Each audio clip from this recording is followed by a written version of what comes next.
रहते हुए भी जितने विधायक हैं और सरकार भी खुद ये महसूस कर रही होगी कि बच्चों की नौकरियां प्राथमिकता पर है, इस काम में हम लोग कहीं न कहीं पिछड़े हैं। और अब जब तमाम नियुक्तियां जिनके परीक्षा हो चुका है उसका रिजल्ट ना आए तो यह चिंता का विषय है। पेपर लीक के भी मामले आए, जो परीक्षा हुए वो भी रद्द करने पड़े हैं।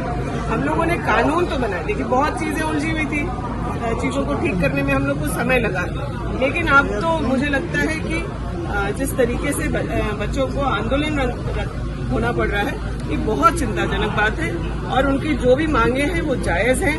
विपक्ष जो यहाँ सीबीआई की बात कर रहा है, तो राज्य ने एसआईटी गठित किया है। एसआईटी की जो कार्रवाई होगी उससे संतुष्टि ना हो तो फिर सीबीआई की मांग करें। जहां पर सीबीआई की मांग होनी चाहिए वहां तो ये करते नहीं है। इनके ऊपर खुद भी भ्रष्टाचार के इतने मामले हैं, इन्हें कहना चाहिए एसीबी ने सीबीआई से जांच करवा दीजिए। इस तरह की मांगों को तो लेकर आते हैं।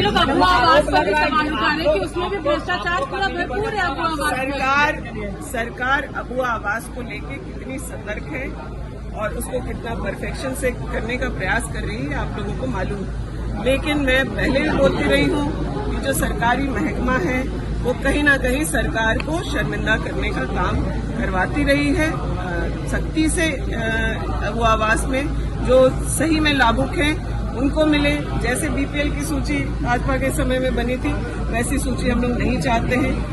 आवास की संख्या बढ़ाई गई है क्योंकि आपने देखा जब सर्वजन पेंशन हम लोगों ने किया तो 60 से ऊपर सभी को जब पेंशन मिल रहा था तो भ्रष्टाचार का कोई स्कोप ही नहीं था।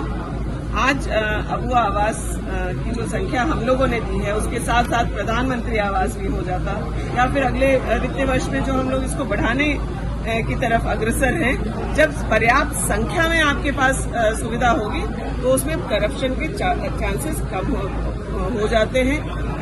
मुख्यमंत्री जी ने, पूर्व मुख्यमंत्री जी ने अबुआ आवास को लेकर जो पहल की है मुझे लगता है पूरे राज्य को इसकी सराहना करनी चाहिए।